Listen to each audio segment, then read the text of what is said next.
Police in Connecticut begin to suspect a missing woman was murdered. But how can they prove it when they haven't got the body?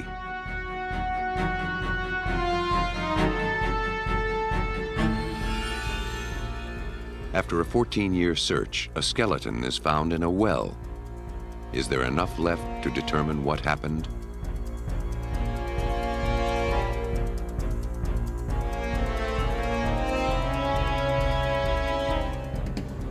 A homicide investigation stalls until a dead man helps solve the mystery of his son's disappearance. Hiding the victim used to be the key to getting away with murder, but no longer. Even without a body, forensics can tear the fabric of lies and expose the bodies of evidence.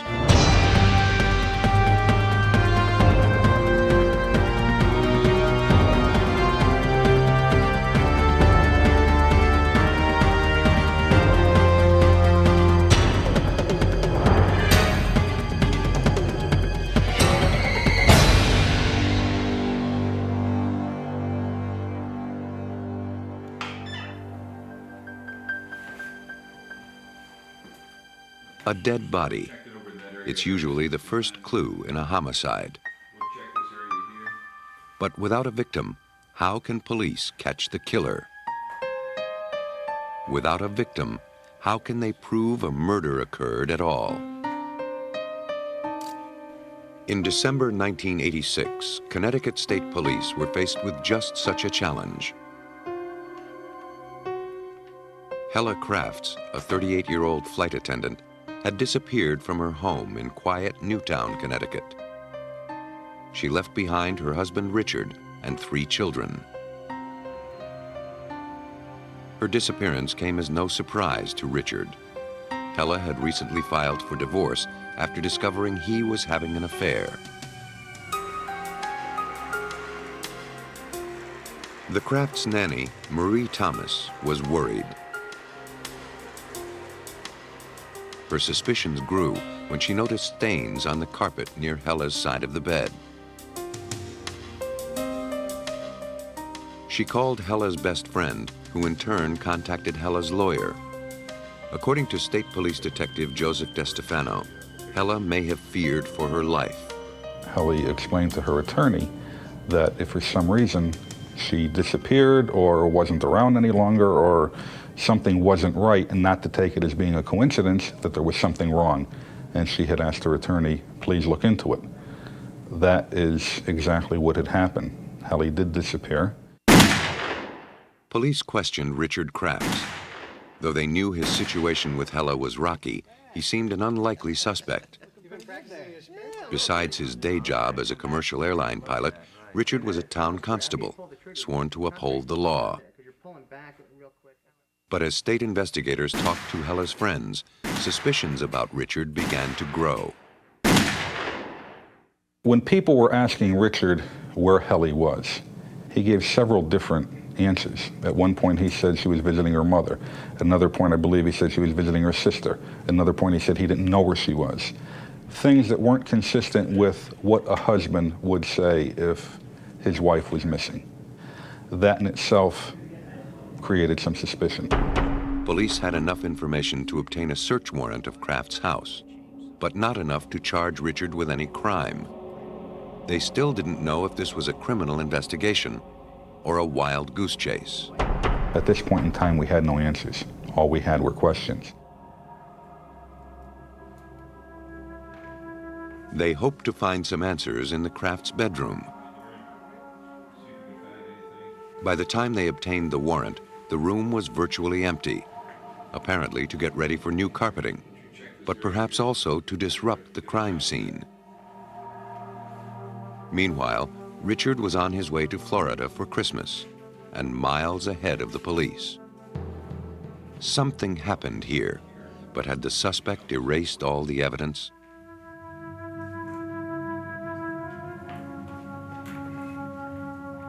Some of the furniture was discovered in the basement. Before investigators could examine the bedroom, they called in a friend of Helle's to tell them how it was arranged.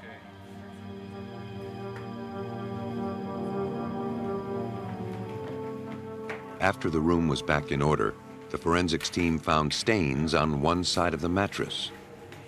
Blood spatter expert Henry Lee was called in to interpret them. The first time when you hit somebody, usually don't produce spatter. You only can create a wound. When the blood starts deposit around the injury area, from the capillary or the vein, now you have pool of blood. The second time you hit it, then you have spatter. Lee was able to determine from the size and distance the stains spread on the mattress that the blood spattered at medium velocity. That told him a little about the weapon. We know it's some blunt object, but I cannot tell you that's a hammer, an axe, or flashlight. Could be any type of this blunt object. One thing Lee and investigators concurred on. They had found the crime scene, and it suggested bloody murder.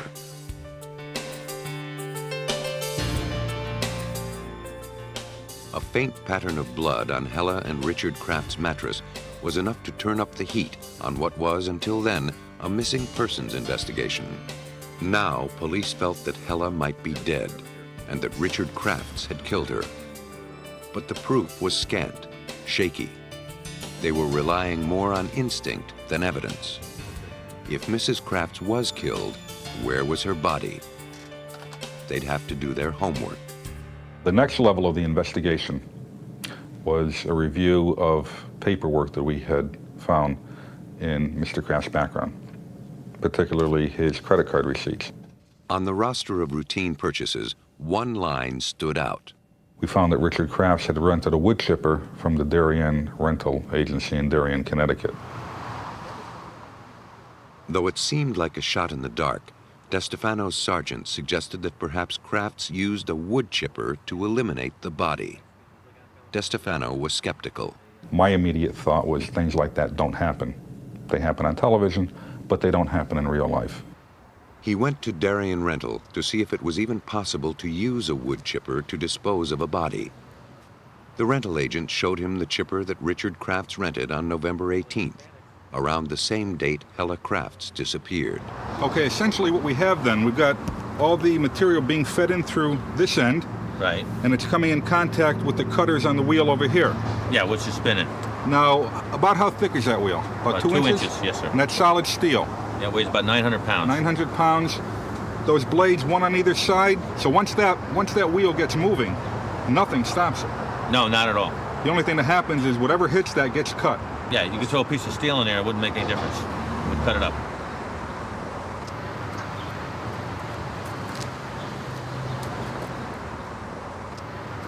You say that opens up about 12 inches? About 12 inches, yeah. So 1,200 RPMs with a 900-pound piece of metal, two 12-inch blades. No way anything's going to stop that. Not at all. Though the massive blade could make short work of anything in its path, the hopper could only accommodate objects up to a foot wide. It would be impractical to dispose of a body that way, but not impossible. It seemed far-fetched. But while DeStefano was investigating the wood chipper, other detectives spoke with town workers to see if anyone had seen anything that might resemble a clue.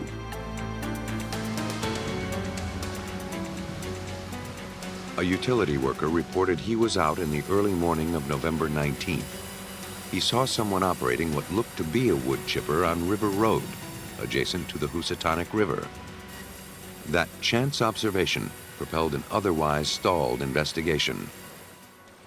Attention shifted to River Road. When the investigators got to that location, they did in fact find wood chips on the ground. In exploring the area all the more, they found envelopes with Helle Crafts' return address on them. At this point in time, we had the feeling that we've got something here that's totally out of the ordinary. Investigators gathered 33 bags of debris from the River Road area. The bags were sent to the police station to be poured over piece by piece. Anything that wasn't a wood chip or a leaf was set aside. At first we would find one hair, and not knowing what to do with it, we took a bottle, and we put the one hair in the bottle. We would continue on. We'd find an object that was harder than wood, but softer than stone. So we felt that we'll start another bottle for items such as these. Out of the mulch, a grisly scenario was taking shape. Based on these initial findings, a tent was set up to process evidence on site. Konstantin Karazoulis, the state's chief forensic odontologist, or dental expert, was called in hopes of locating human dental remains. We would collect evidence and bring it into a tent, and we would put it through some water, through a filter, and look for things that were human parts. Circumstantial evidence was piling up. The blood in the bedroom, the wood chipper rental, the unidentified fragments in the wood chips. But there was still no body. And without a body, there was no crime. They needed to find something more definite. Investigators knew they had to turn the case around, or a killer would walk. While evidence of a crime was turning up along River Road, police continued interviewing potential witnesses. One spotted a man with a wood chipper on November 19th on a bridge about a mile south of the River Road site. Divers were sent to the bridge to see what they could recover.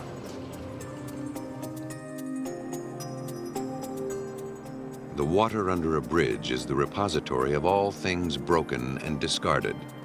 It's a dumping ground for vandals and a place where unwanted possessions are tossed and forgotten.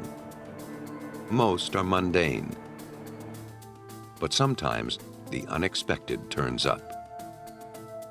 Dan Lewis was one of the divers. What we were looking for was anything that could have been used as a weapon. We were looking for any type of a container, and certainly any more body fragments. Underneath this bridge, there's many parking meters, road signs, shopping carts, the usual kind of things that you'll find discarded off of a bridge. I mean, something like a chainsaw or a type of weapon will be totally out of place. When they came up with that, we immediately knew that we may have something here that pertained to that case.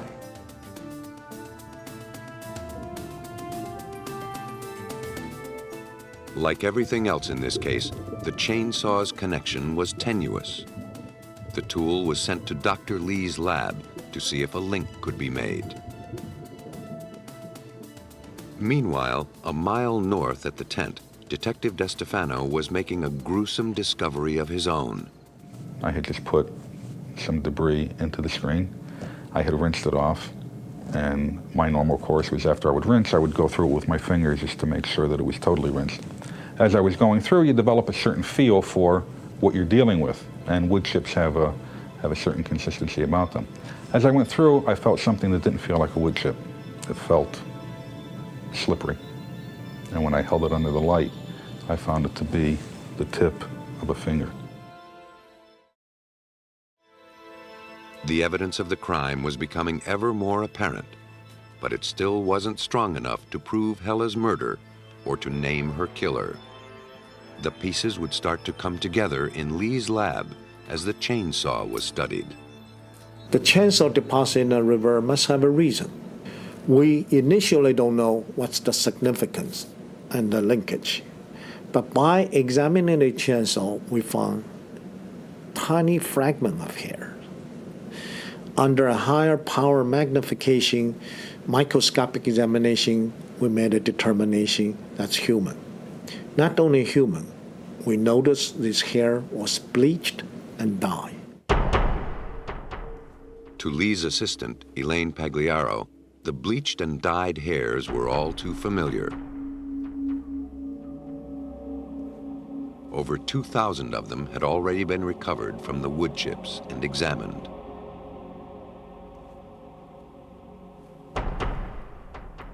The roots were of something we call paintbrush type. This paintbrush appearance to a root is characteristically found when hair is in tissue, and then that tissue starts to putrefy. and the chemicals from the putrefaction affect the appearance of the hair root. So it ends up looking just like a paintbrush. That's important in an investigation such as the Crafts case, because it indicates that the hair was in tissue and wasn't from a beauty parlor and dumped alongside the road. The hairs were then compared to hair from the victim's hairbrush recovered from the Crafts house. They matched.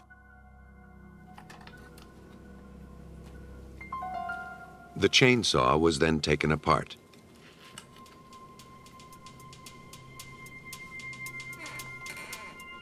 Inside the housing were blue-green cloth fibers and remnants of flesh and blood. The fibers were the same color and fabric as Helle's nightclothes. The flesh in the chainsaw proved to be human, and the blood type matched Helle Crafts. Now it was a matter of finding out who the chainsaw belonged to. The serial number was corroded from being underwater, but Elaine Pagliaro was able to restore it. Because of the nature of the way metal is formed, the impression goes through several layers. So even if you scrape off the top layer, if you take away that scraped portion, you should be able to raise up the impressed areas below.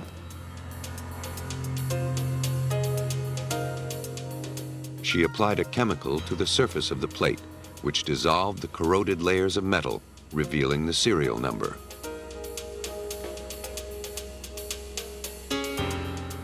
The number is E5921616. All my career, I remember that number. The serial number was traced back to the dealership. The chainsaw had been purchased by Richard Crafts. The forensics on the chainsaw potentially linked victim and killer, but investigators still had to prove that Helle Crafts was truly dead.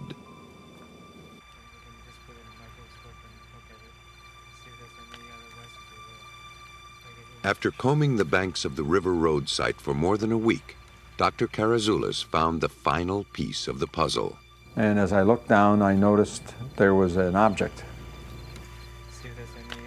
And that object turned out to be a human tooth. In forensics, this is the Holy Grail. I knew I had everything that I would need to make an identification of a human being. A comparison with dental records proved the tooth belonged to Helle Crafts. But it suggested more than that. Part of the jawbone was still clinging to the tooth, and part of the root was cut off.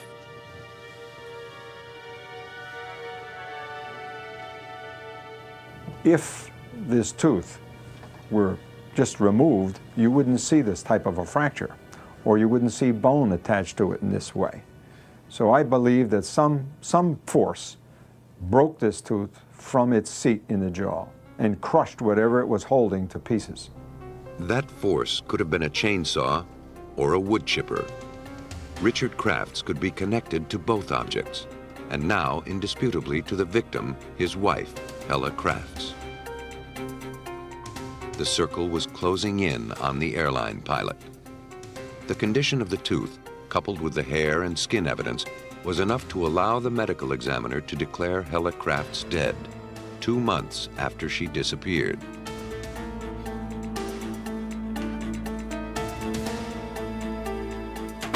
Based on the trail of evidence, police reconstructed the likely scenario of Helle Crafts' death. On the night of November 18th, Helle was preparing for bed when Richard struck her with a blunt object. He got rid of the bloody sheets, but left telltale stains on the mattress and carpet.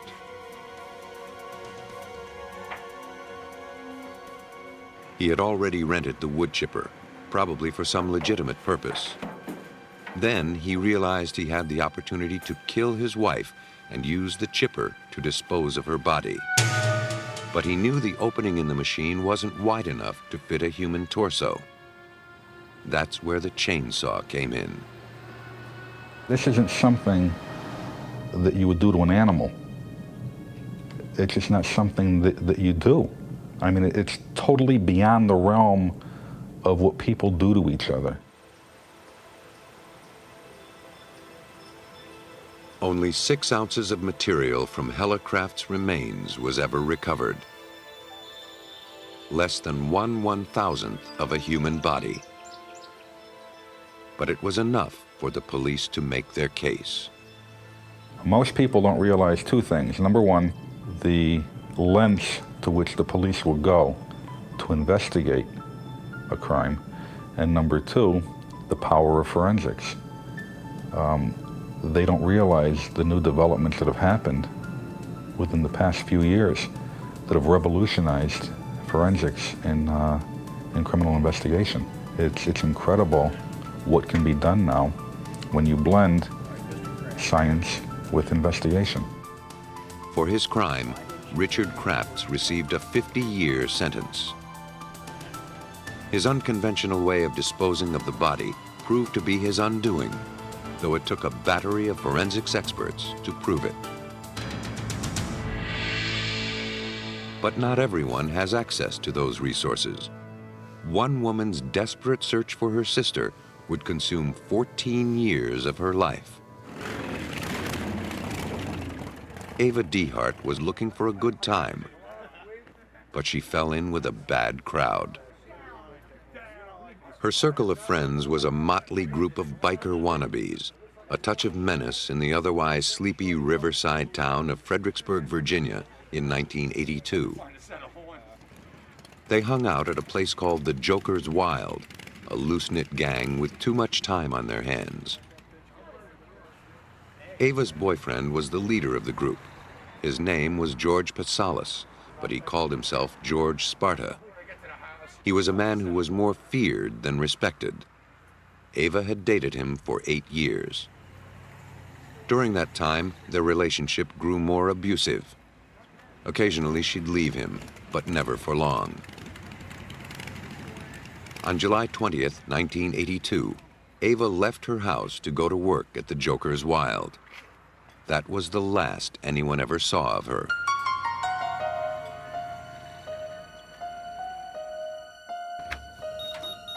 After a day had gone by with no sign of Ava, her family contacted the Stafford County Sheriff's Department. Detective Billy Bowler explains the investigation. When the investigation was first initiated, it was a missing persons report, and our sheriff at the time was chief of detectives and picked up the case. He followed through with, interviewed the family. He went to interview Patsalis. Patsalis produces a handwritten letter that was confirmed through family members that it was in her handwriting, more or less a Dear John type letter. I'm leaving, they had a spat, see you later, that kind of thing. I'm not coming back. If George knew where Ava had gone, he wasn't telling. Neither was anyone else.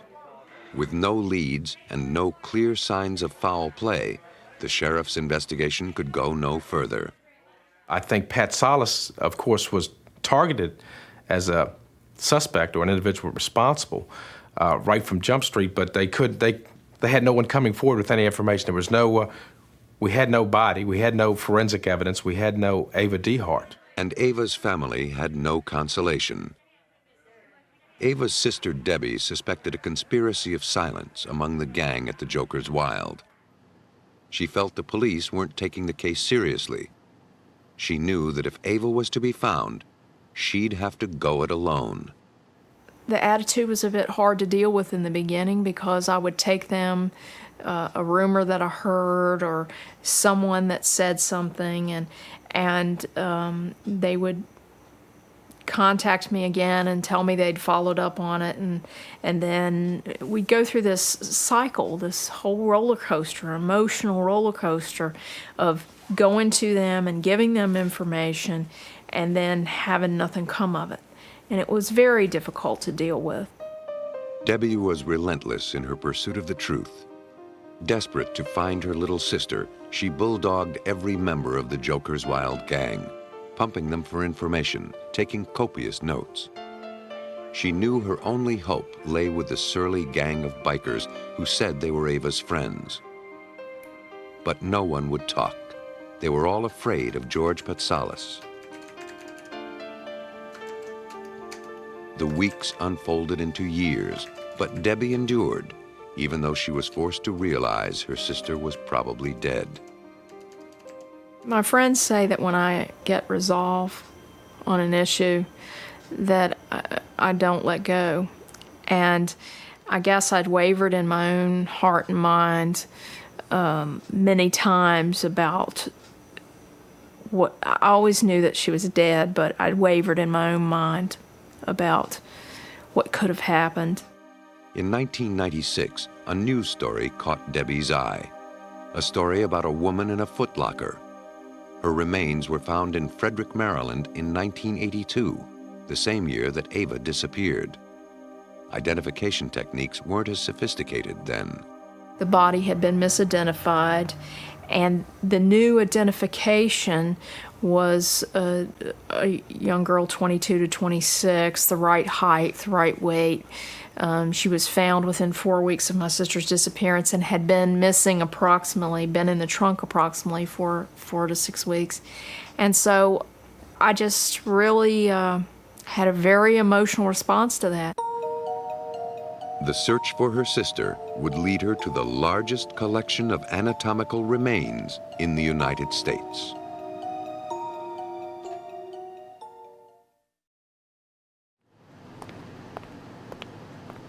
In April 1996, renowned forensic authority Doug Owsley of the Smithsonian Institution in Washington applied his expertise to putting a face on the lady in the trunk.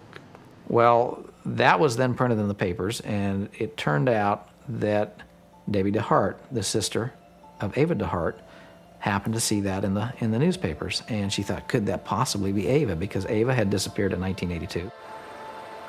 Encouraged by the preliminary description of the lady in the trunk, Debbie acquired Ava's dental records so Owsley could compare them.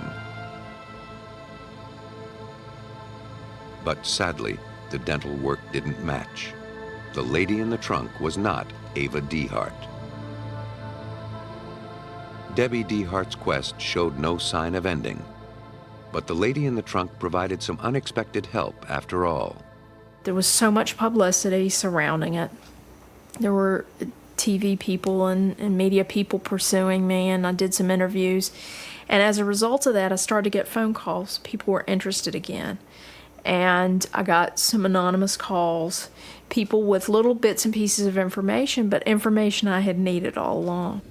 After 14 years of pushing, Debbie finally felt like she was making progress. She knew this could be her last chance. She hired private investigator Al Baker to help her follow up with the former members of the Joker's Wild gang. We began making contact with various people, which Debbie was able to provide us with the names. She had done that thorough job as to know who was part of this group, how we could contact most of them. Nobody knew anything definite. Many were still afraid of George Patsalos. But one name kept coming up, Barbara Campfield, the woman who became Patsalos' girlfriend after Ava and who eventually married him. One woman in particular said she helped Campfield clean up some blood at the Joker's Wild after Ava's disappearance. At the time, Campfield told her that the blood was the result of a fight. It seemed that Barbara Campfield knew something. But what? Debbie had already tried speaking with her, but got nowhere. Now Baker gave it a try.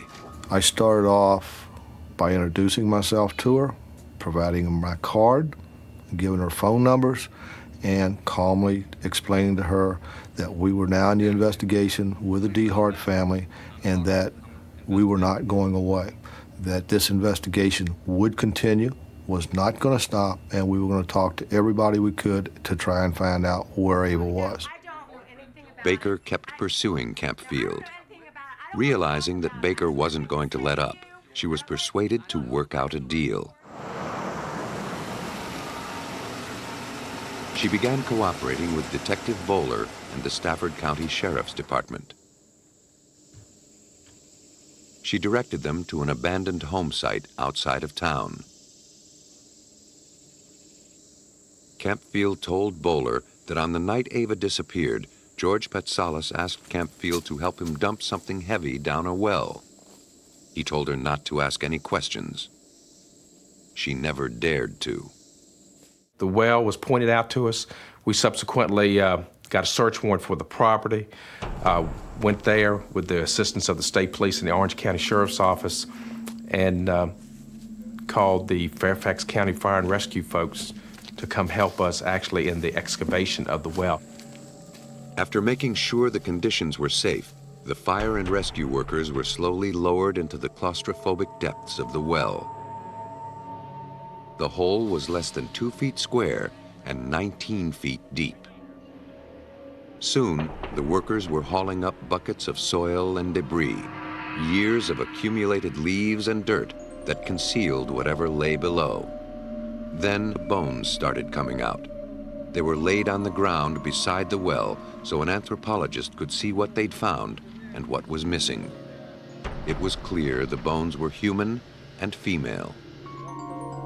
We found pretty much probably the best part of her whole skeleton in various pieces and forms as we brought those out. Really, they came out in 5-gallon bucket fulls at a time out of the well. It seemed the mystery of Ava's disappearance had been solved. But were these truly her remains? A comparison of the jaw with Ava's dental records confirmed the terrible yet reassuring truth. Debbie DeHart's sister had been found. Well, it's certainly better for us to have found her than to have never found her. I don't think we realized how deep the wound was or how it would never heal if we hadn't found her. For the DeHarts, and in the name of justice, Owsley was entrusted with determining how Ava had died. My role is to state what the facts are. And to do that, what you have to do is pay very careful attention to the skeleton, to the bones. And if you know how to read the bones, they just are, it's phenomenal what they can tell you. This particular skeleton of Ava DeHart, it tells you exactly what happened to her, and it also provides all of the clues that helped with the determination of her identification. Owsley studied every inch, scrutinized every fracture to try to determine the cause of death. Was she murdered elsewhere, then dumped in the well? Was she killed by the 19-foot drop? Or was she still alive, trapped, and left to die? The injuries caused by the fall were restricted to the lower half of her body. Fractures in the foot, the lower leg bones, the thigh bones, and the pelvis are the result of being dropped in the well. When she was dropped in the well, her feet hit the bottom, and that caused breakage of some of the bone. As the force goes up the shin bone, then it causes jamming at the knee joint. And in relation to this, then when you look at the distal end of the femur, these fit together like this, the force compresses into the distal end of the femur, and it causes this compression fracturing right here. From the condition of her remains, Owsley determined that Ava was probably dead before she was thrown into the well. This blow to the midface, where it actually broke 4 bones. It broke part of the right maxilla, the left maxilla, and both nasal bones. It just sheared the nasal bones off. And that's telling you that it's coming from her right to left, but it's also going up because there's a slight oblique angle here in the nasal bones. There's no sign of a tool or any being hit with a specific type of weapon. This is something that apparently was done with a fist. There was not a part of the skeleton that didn't have some type of injury. It was savage. That's the only way that you can classify it, because I think even the blow to the face would knock most people out. He was simply out to kill the girl. George Patsalos, now living in Florida, was charged with the murder of Ava DeHart. At the trial, Owsley presented Ava's remains to the jury. Through his forensic interpretation, she was able to testify against her killer. I think that Doug felt that the dramatic way that she died, that she would speak to the jury, that it would be Ava telling the jury look what happened to me. And I believe the Commonwealth's attorney used those exact words. Look what happened to me. On October 8, 1997, George Patsalos was sentenced to life in prison for his crimes. The case against Patsalos was solved through forensics, detective work, and second-hand accounts. But suppose a crime had no witnesses, no crime scene, and no trace of a body. In April 1992, a 13-year-old Chevette was towed into an impoundment lot in Louisville, Kentucky. There, it joined the ranks of other abandoned vehicles, awaiting their date with the crusher. At the time, no one knew it, but this car held a terrible secret.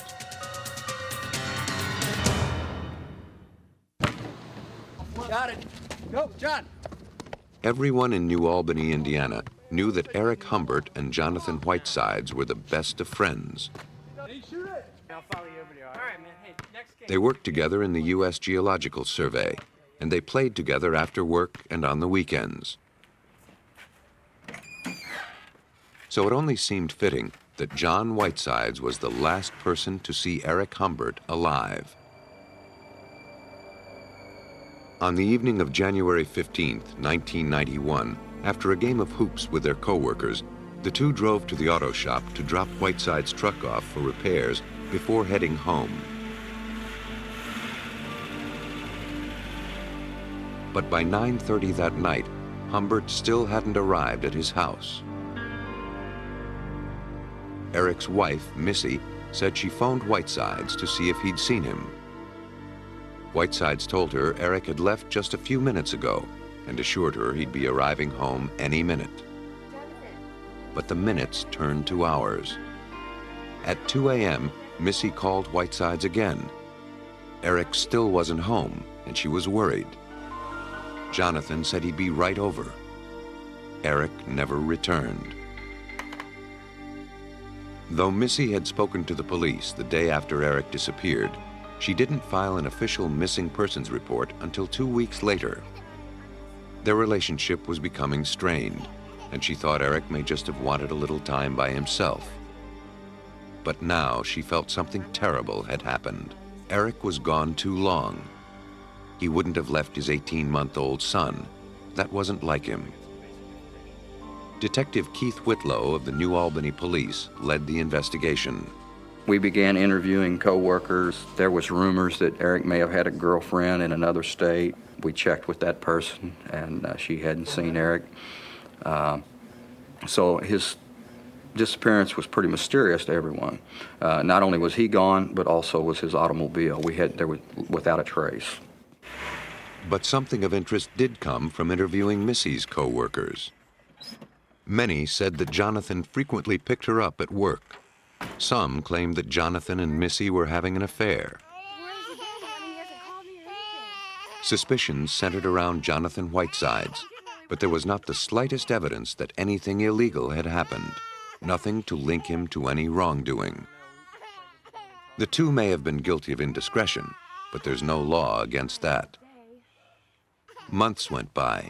It seemed the earth had swallowed up Eric Humbert and his car.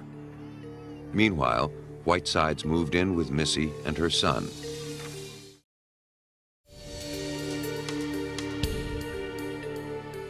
Then, in April, 4 months after Eric was reported missing, a white Chevette turned up in a state impoundment lot in Louisville, Kentucky. Unclaimed, it was about to be sold or scrapped. But they decided, as a matter of routine, to make one last check with the National Crime Information Center to see if this car was in fact stolen and whether they could have located owner. When they did, they got a hit on the car showing that the car was part of a missing persons investigation right across the Ohio River from them in New Albany, Indiana. We were very, very close to losing a very key piece of the puzzle. The car belonged to Eric Humbert. It was stripped of its tags. In the hatchback were traces of blood. Hey, look at that.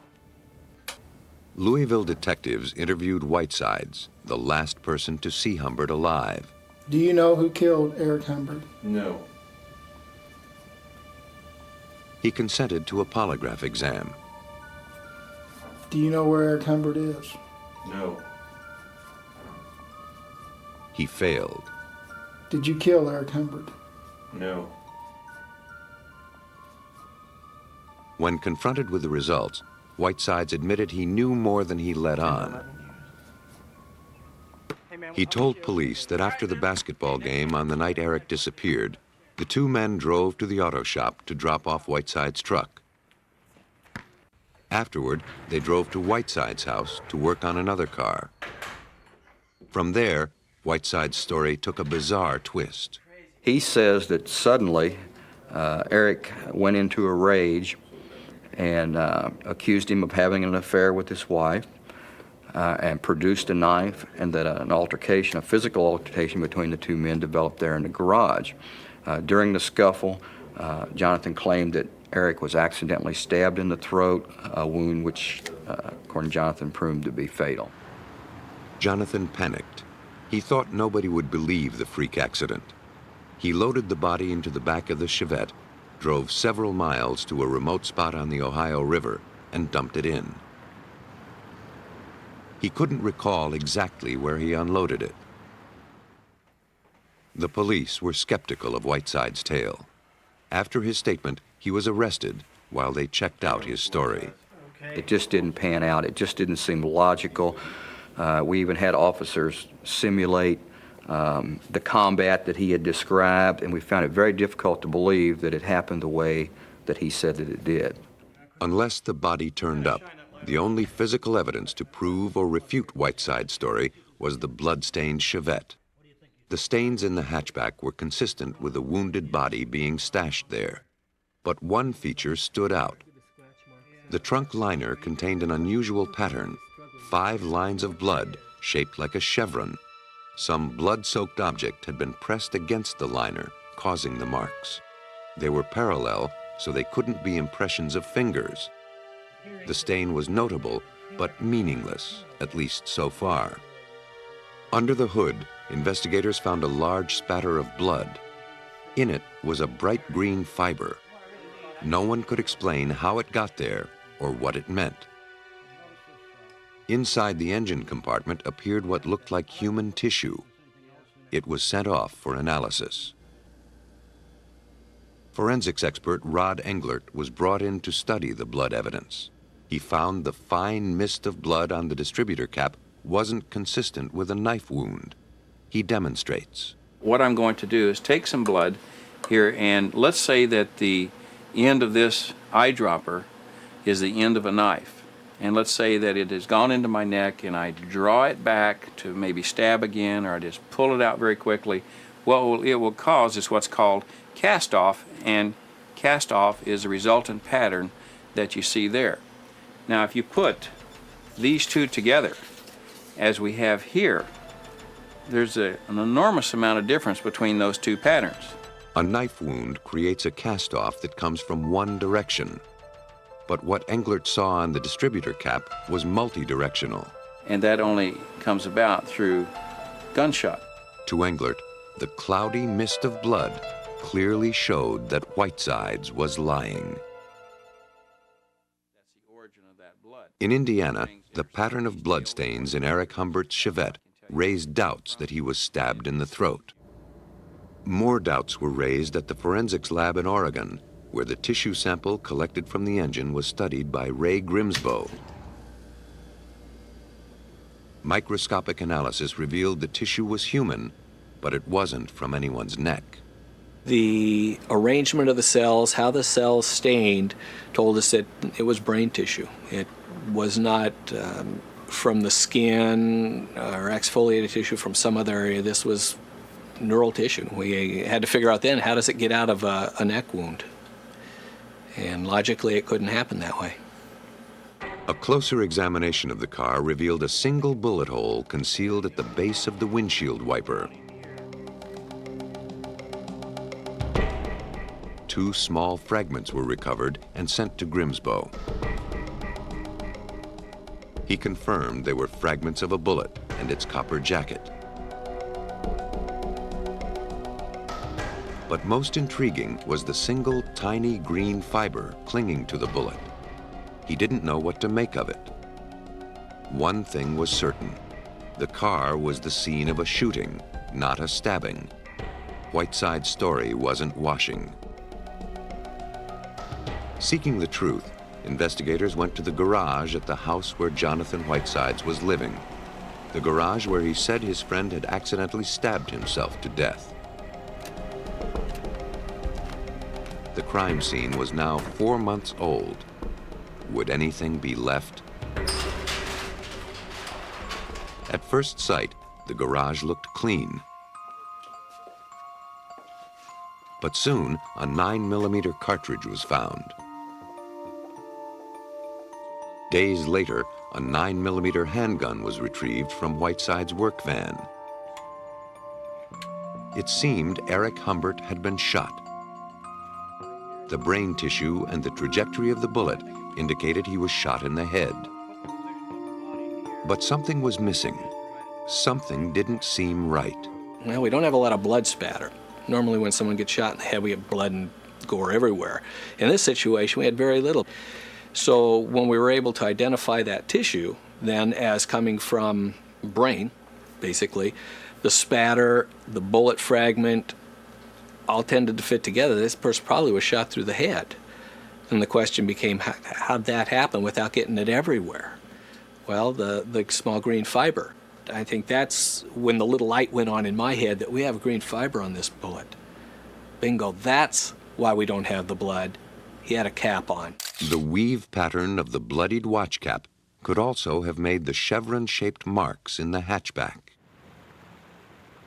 The evidence so far was compelling and consistent, but was it enough to convince a jury the victim was truly Eric Humbert? All attempts to find a body met with failure. Our body turned out to be a small piece of brain matter and some blood splatters. The forensics team performed a DNA test on the blood. Problem was, they had nothing to compare it to. To go forward, they'd have to work backward. Blood relatives share similarities in their DNA. The forensics team counted on this to approximate Eric's genetic profile. To identify Eric Humbert required just a paternity test, basically. We did a family history. We had his mother, his 2 living siblings, and his son and his wife. And so we typed them with DNA, and we took the unknown blood and the tissue from the scene, typed it. To assure that the evidence wasn't contaminated, the DNA was tested simultaneously at 2 separate labs. The results were consistent, but investigators were still not satisfied.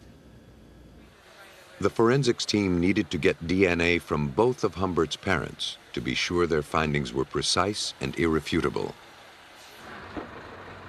Permission was obtained to exhume his father, who died several years earlier. DNA was extracted from his father's leg bones. The genetic codes from Humbert's father and mother were compared to the DNA from the blood in the Chevette.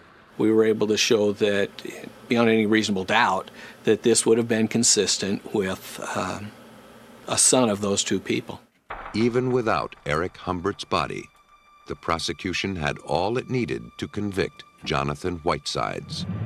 The prosecution alleged that on the last evening of Eric Humbert's life, he went to Jonathan Whitesides' house to help him fix his car. He may have suspected that his best friend was having an affair with his wife, but he couldn't have known how much his best friend wanted him out of the way. While Humbert leaned over his own car to show Whitesides how he'd made a similar repair in his Chevette, Whitesides pulled out a 9mm pistol and shot his friend execution style at point-blank range. He then loaded the body into the back of the car, disposed of it, and abandoned the vehicle. He thought that by eliminating the body, he'd eliminated all the evidence. He was wrong. Whenever a criminal enters or leaves a crime scene, he always leaves something there. He always takes something with him. And I think that's very, very true. It's just today we are much more capable of finding those things that they take and leave than maybe we were just 10 years ago. The jury deliberated only 45 minutes before finding Jonathan Whitesides guilty of murder. He was sentenced to 50 years in prison. As for Eric Humbert, so far, his body hasn't been found. Eric's mother told me after Jonathan was sentenced, she grabbed me by the arm and she said, "Please don't quit looking for him." And it's kind of ironic, every time we get information about a body found locally or something, it's like nobody has to say it, everybody goes, you know, like, I wonder if that's Eric. And not as of yet, it hadn't been, but you know, we're still in some way, we're still looking. Not too long ago, when victims went missing, killers went free. Today, the rules are changing. The laws of justice have allied with the laws of science. And even if the victim can't be found, chances are the killer will be.